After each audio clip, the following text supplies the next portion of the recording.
Twitter of BYU fans everywhere. It is Wednesday, December 10th. Everyone's still riding the high of an incredible game last night. I am Jeremy Jordan. He is BYU Cougars meme creator, Jason Shepard. Yeah, last night was a social media just complete outburst in regards to the BYU game. It was national people, it was local, it was BYU fans.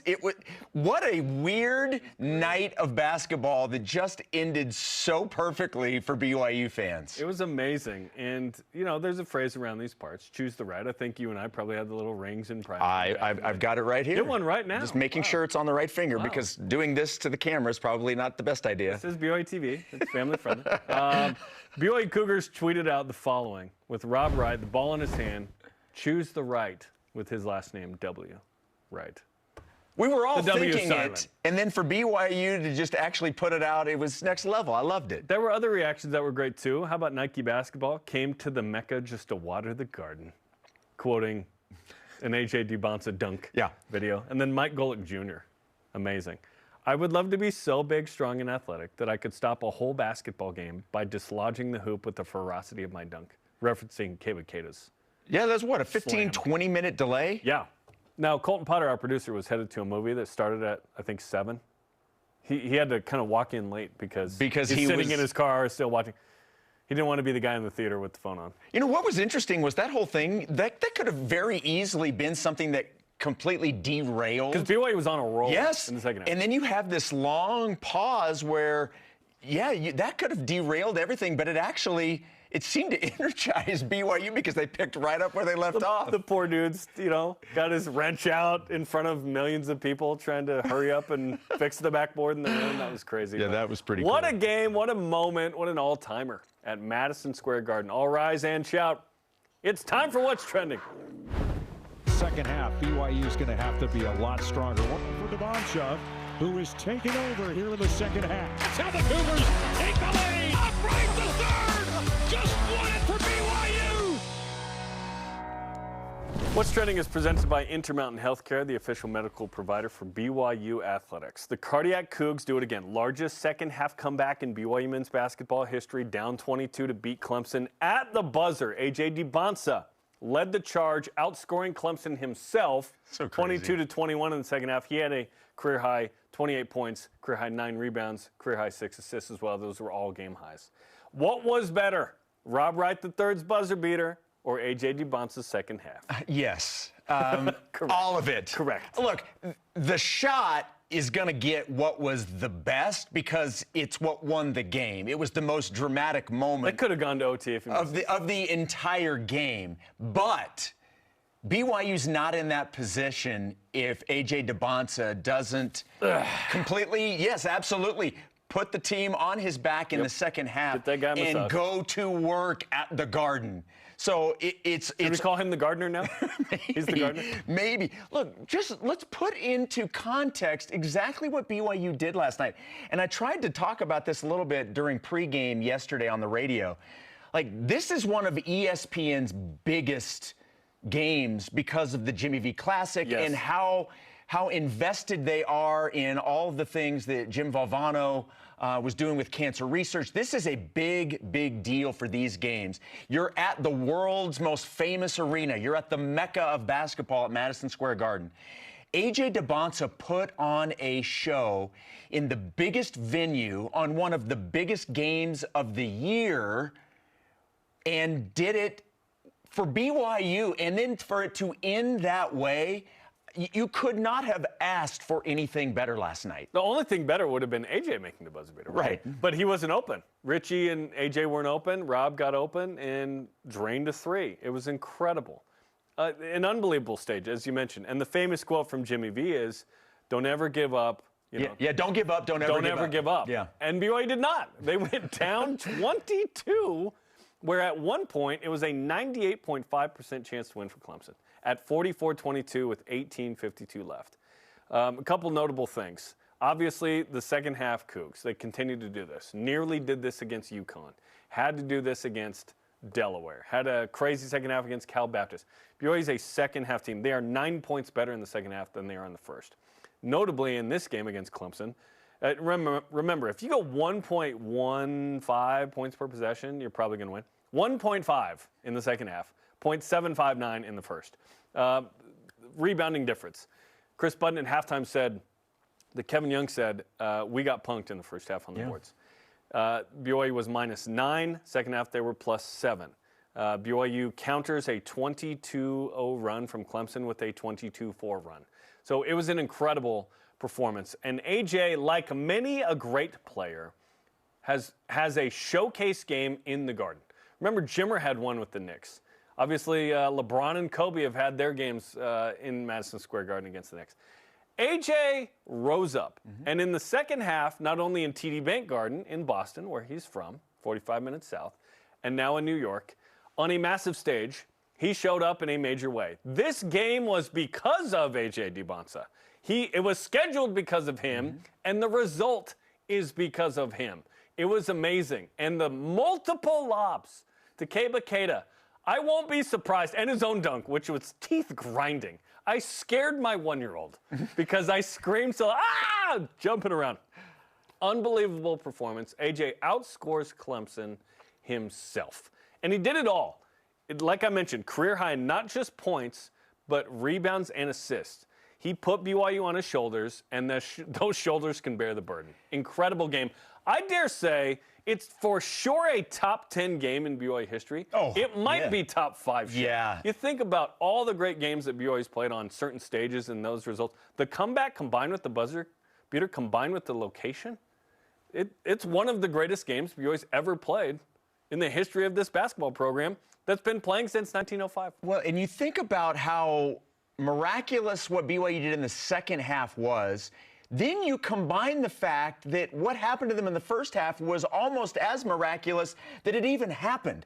How many times is BYU, specifically this team, going to go 7 full minutes without scoring a point?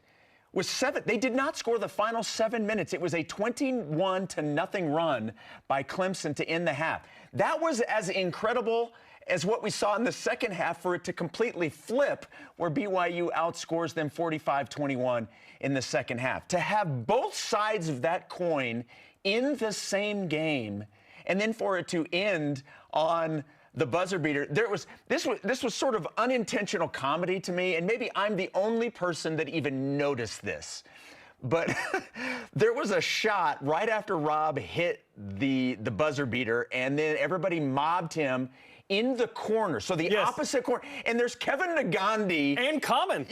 The rapper Common. I didn't even notice Common. I just happened to notice Kevin Nagandi. Yes. He was just standing there. He had this gigantic smile on his face. And for whatever reason, it just struck me as so funny that Kevin Nagandi was just like 2 feet away enjoying BYU celebrating. I don't know why I thought it was so funny, but what a fun night. Let's see if we can see him in the mob here. Yeah. It was a high shot where you could see the bigger crowd. But it was as disappointing as the first half was. That second half was so exhilarating. Incredible. And again, you create the conflict that you resolve. Don't want to continually find yourself having to make these second half runs. But what they've shown is they're pretty darn good at it. Yeah, they're very capable, right? I was impressed too. Richie Saunders helped BYU in other ways, but this was his fewest points scored since Duquesne in the 24 NCAA tournament situation.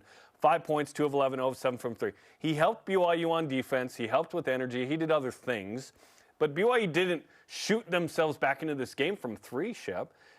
Which is a skilled way to do it. They had to earn it the hard way at the rim and the free throw line, mostly with AJ, who assisted or scored on just about every basket in the second half for BYU. BYU went 5 of 23 from 3. They're 4 of 22 prior to Rob's shot.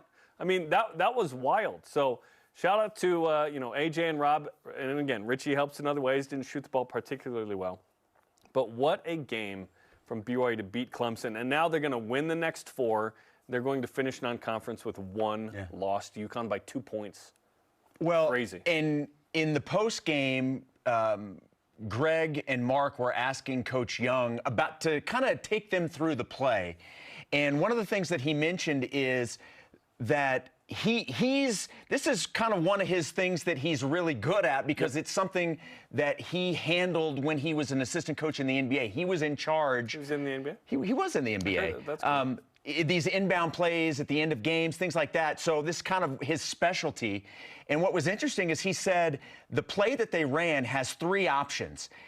What they actually got was the third and final option of the 3. A triple combination. Yes, if you will. So, and he says this is something that we practice all the time. In fact, that exact play they had practiced multiple times before the game. So it's interesting that they worked so much on it, and then that's the play that they actually used to win the game. It's pretty incredible. Can we pull it up one more time? I believe option 1 is Richie after AJ screens for him, a lob over the top because there was only 1.3. Okay, that's option 1. Option 2 is to throw it into AJ in the post, and then he would turn around and shoot it. Option 3 is that Rob said if fakes both, that yes, he's in the backcourt, and then he runs up into a 3. And Rob, by the way, was not a very good three-point shooter at Baylor last year. This year, he's been tremendous. He's in the 40s, and he's making a game winner, and he's made multiple threes in 7 games. He did that 7 times all of last year. Timely threes We're in as well. non-conference. Yeah. He's doing it almost every game. And so Rob is getting better at that.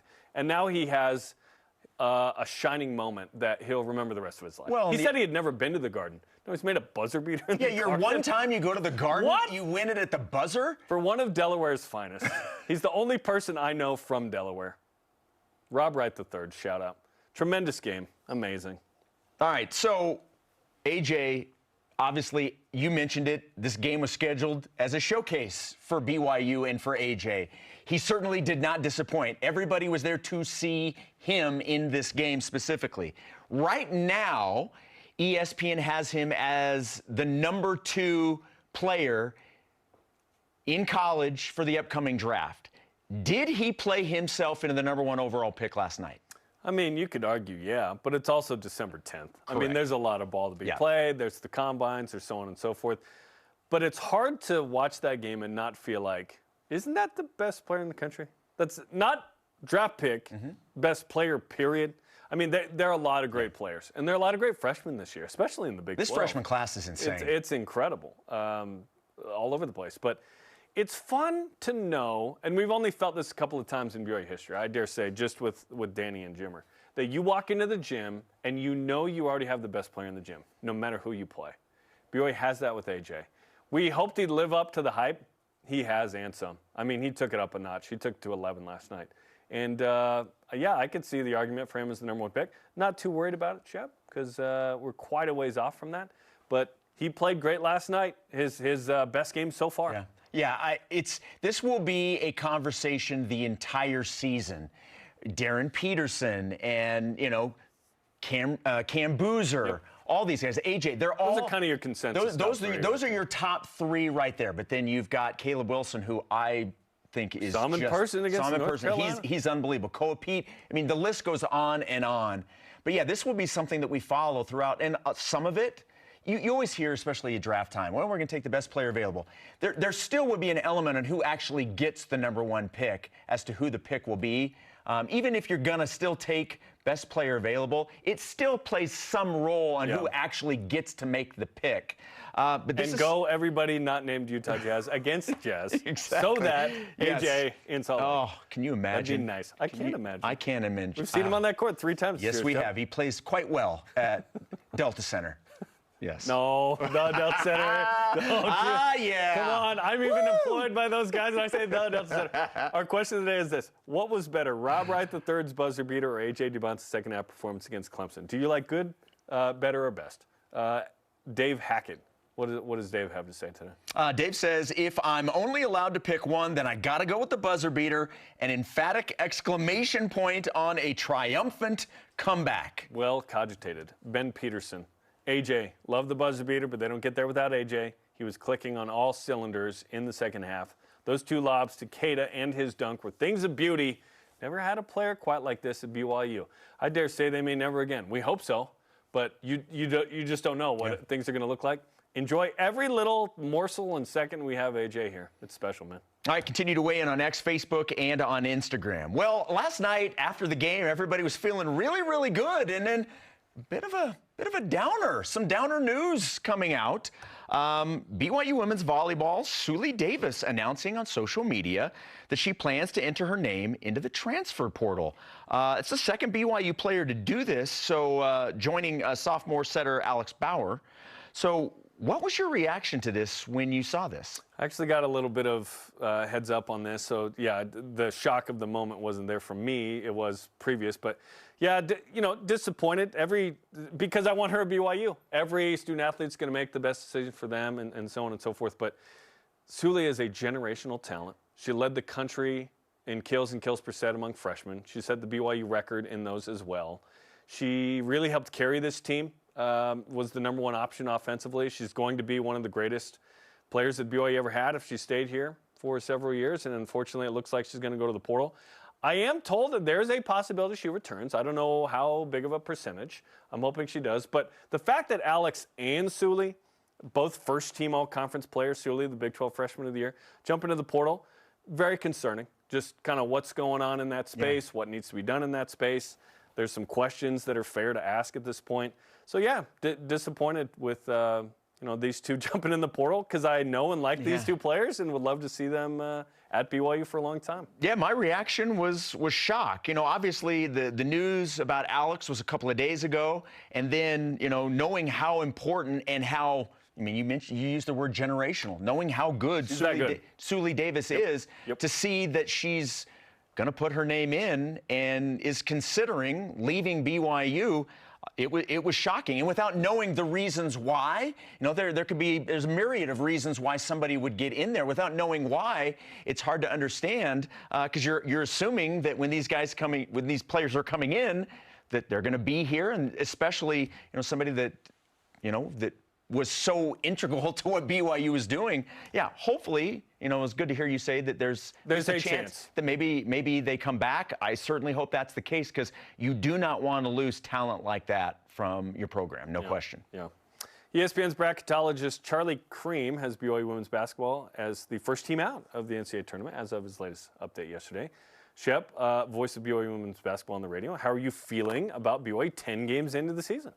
Feeling really good because they're feeling really good. They know that it's not a perfect team yet. There's still things to work on, but when you can still have things to work on and be 9-1, tie the best start in program history, and do it without your reigning Big 12 Freshman of the Year and preseason all Big 12 player who hasn't played for 3 weeks.